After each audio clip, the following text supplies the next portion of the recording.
ఎన్ convention కూల్చివేతపై హైకోర్టును ఆశ్రయించారు సినీ నటుడు నాగార్జున. హైకోర్టులో హౌస్ మోషన్ పిటిషన్ దాఖలు చేశారు. హైడ్రా కూల్చివేతలపై స్టే ఇవ్వాలని హైకోర్టు ధర్మాసనాన్ని కోరారు నాగార్జున. పిటిషన్పై ఇంకా నిర్ణయం తీసుకోలేదు హైకోర్టు రిజిస్టర్. తమ్మిడికుంట చెరువులో అక్రమంగా నిర్మించారని ఎన్ కన్వెన్షన్ను కూల్చేశారు హైడ్రా అధికారులు. ఎన్ కన్వెన్షన్ కూల్చివేతపై హైకోర్టును ఆశ్రయించారు సినీ నటుడు నాగార్జున. హైకోర్టులో హౌస్ మోషన్ పిటిషన్ దాఖలు చేశారు. హైడ్రా కూల్చివేతలపై స్టే ఇవ్వాలని హైకోర్టు ధర్మాసనాన్ని కోరారు నాగార్జున. పిటిషన్పై ఇంకా నిర్ణయం తీసుకోలేదు హైకోర్టు రిజిస్టర్.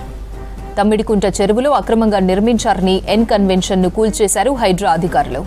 ఇక దీనికి సంబంధించి మరిన్ని అప్డేట్స్ సదానందం లైవ్ లో అందిస్తారు. సదానందం, డీటెయిల్స్ ఏంటి? Yes Aparna, HYDRAA N convention కూల్చివేతపై హీరో నాగార్జున ఇటు హైకోర్టుకు వెళ్ళారు. సో హైకోర్టులో ఈరోజు లంచ్ మోషన్ పిటిషన్ దాఖలు చేశారు. సో హైడ్రా ఏదైతే కూల్చివేతలు చేస్తున్నారో ఇది అంతా కూడా పూర్తిగా అక్రమం, దీనిపైన స్టే ఇవ్వాలి, హైడ్రా కూల్చివేతలపైన స్టే ఇవ్వాలంటూ కూడా అతను ఈరోజు హైకోర్టులో లంచ్ మోషన్ పిటిషన్ వేశారు. సో యాక్చువల్గా ఈరోజు సాటర్డే కాబట్టి ఈరోజు కోర్టు ఉండదు కాబట్టి ఆ సంబంధిత జడ్జు హౌస్ మోషన్ అంటే ఇంట్లో వాళ్ళ ఈరోజు కోర్టు హాలిడే కాబట్టి ఏదైతే జడ్జు దీనిపైన విచారణ చేస్తారో సో వాళ్ళ ఇంట్లో దీనిపైన పూర్తిగా ఇమీడియట్గా విచారణ చేపట్టి దానిపైన స్టే ఇవ్వాలంటూ కూడా నాగార్జున పిటిషన్ వేశారు. అయితే ఇతను వేసిన పిటిషన్ ప్రస్తుతానికైతే రిజిస్ట్రీ దగ్గర ఉంది. అంటే మనం ఏ పిటిషన్ వేసినా కూడా ముందుగా రిజిస్ట్రీ, హైకోర్టు రిజిస్ట్రీ దగ్గరికి వెళ్తుంది. సో అక్కడ రిజిస్ట్రీ దీనికి ఇంపార్టెంట్ ఉందా లేదా అనేది ముందు డిసైడ్ చేస్తారు. సో ఇమీడియట్గా దీనిపైన విచారణ చేయాల్సిన అవసరం ఉందా లేదా అని ముందుగా డిసైడ్ చేయాల్సింది హైకోర్టు రిజిస్ట్రీ. డిసైడ్ చేసిన తర్వాత ఈ సంబంధిత పిటిషన్ అంటే హైకోర్టులో మనకు 37 కోట్లు ఉంటాయి, 37 మంది జడ్జిలు ఉంటారు కాబట్టి సో ఏ జడ్జి కిందికి వస్తుందో సో అతనికి పంపిస్తారు. సో అక్కడికి పంపించిన తర్వాత ఆయా జడ్జు ఇది నిజంగానే ఇమీడియట్గా దీనిపైన విచారణ చేయాల్సిందని తాను భావిస్తే వాళ్ళ ఇంట్లో హౌస్ మోషన్ పిటిషన్ ప్రకారం వాళ్ళ ఇంట్లో విచారణ చేస్తారు. కాబట్టి ప్రస్తుతానికైతే నాగార్జున హైకోర్టులో హౌస్ మోషన్ పిటిషన్ వేశారు. ఎందుకంటే గతంలో అప్పుడు 2014లో కూడా అప్పట్లో జిహెచ్ఎంసీ డైరెక్ట్గా నాగార్జున అతనికి సంబంధించిన ఎన్ కన్వెన్షన్ దగ్గరికి వెళ్ళి రెడ్ మార్క్ చేశారు. ఇది పూర్తిగా ఎఫ్టీఎల్ పరిధిలో, ఎఫ్టీఎల్ జోన్లో దీన్ని కన్స్ట్రక్షన్ చేశారు కాబట్టి దీనికి నోటీసులు ఇస్తున్నామంటూ కూడా రెడ్ మార్క్ తోటి పూర్తిగా అప్పుడు జిహెచ్ఎంసీ అధికారులు దాన్ని కూలగొడతామంటూ కూడా అప్పుడు రాశారు. ఆ తర్వాత నాగార్జున దీనిపైన కోర్టుకు వెళ్ళాడు. సో కోర్టు ఆ తర్వాత జిహెచ్ఎంసీ అటు కోర్టుకు నాగార్జునకు మధ్య ఆ కేసు అనేది ఇంకా పెండింగ్లో ఉంది. సో నాగార్జున చేసిన ట్వీట్లో కూడా అదే ఉంది.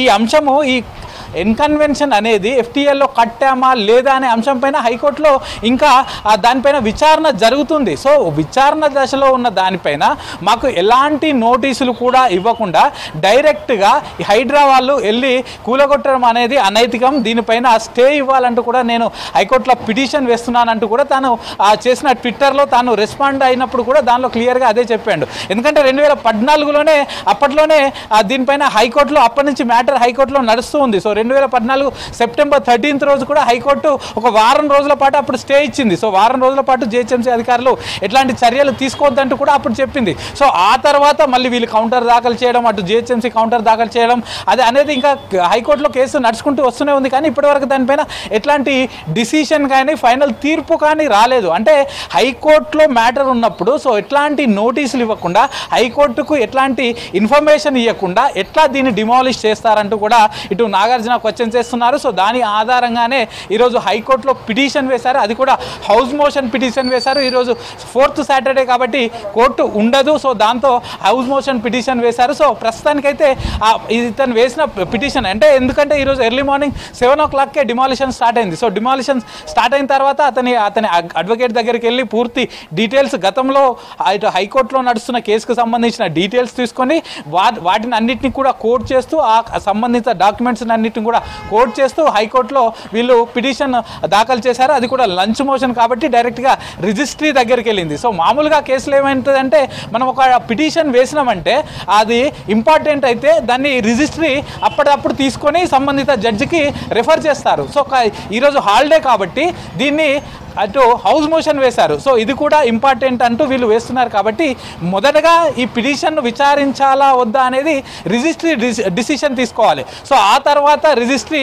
ఆ సంబంధిత ఇప్పుడు ఇది హైడ్రా అనేది రెవెన్యూ కిందికి వస్తుంది కాబట్టి సో ఈ ఇష్యూ ఈ కూల్చివేతలు కానీ కబ్జాలు కానీ ఇవన్నీ కూడా అటు రెవెన్యూ ఇష్యూకి వస్తుంది కాబట్టి మోస్ట్ ప్రాబబ్లీ కే లక్ష్మణ్ బెంచ్ ఉంటుంది హైకోర్టులో. సో అతనికి వెళ్ళే అవకాశం ఉంటుంది. సో జస్టిస్ లక్ష్మణ్ దగ్గరికి వెళ్ళిన తర్వాత ఆ జడ్జి కూడా ఇది నిజంగానే ఇమీడియట్గా విచారించాల్సిందా లేదా అని అతనికి నిజంగానే ఇమీడియట్గా విచారించాల్సింది అని అతను అనుకుంటే ఈరోజు దీనిపైన విచారణ చేస్తారు. లేకపోతే యాజ్ యూజువల్గా నెక్స్ట్ వర్కింగ్ డే మండే రోజుకైతే పోస్ట్పోన్ చేసే అవకాశం ఉంది. ప్రస్తుతానికైతే ఈ ఇష్యూ రిజిస్ట్రీ దగ్గర ఉంది. తాను రిఫర్ చేసిన తర్వాత జడ్జి దీనిపైన ఈరోజు హౌస్ మోషన్ ప్రకారం వాళ్ళ ఇంట్లో దీనిపైన విచారణ చేపడతారా, ఒకవేళ చేపడితే ఎట్లాంటి చర్యలు తీసుకుంటారు, దీనిపైన ఏం చెప్తారు, ఇప్పుడు నాగార్జున కోరుతున్నట్టు స్టే ఇస్తారా లేదా అనేది అయితే ఇంకా వేచి చూడాల్సి ఉంది. అపర్ణ.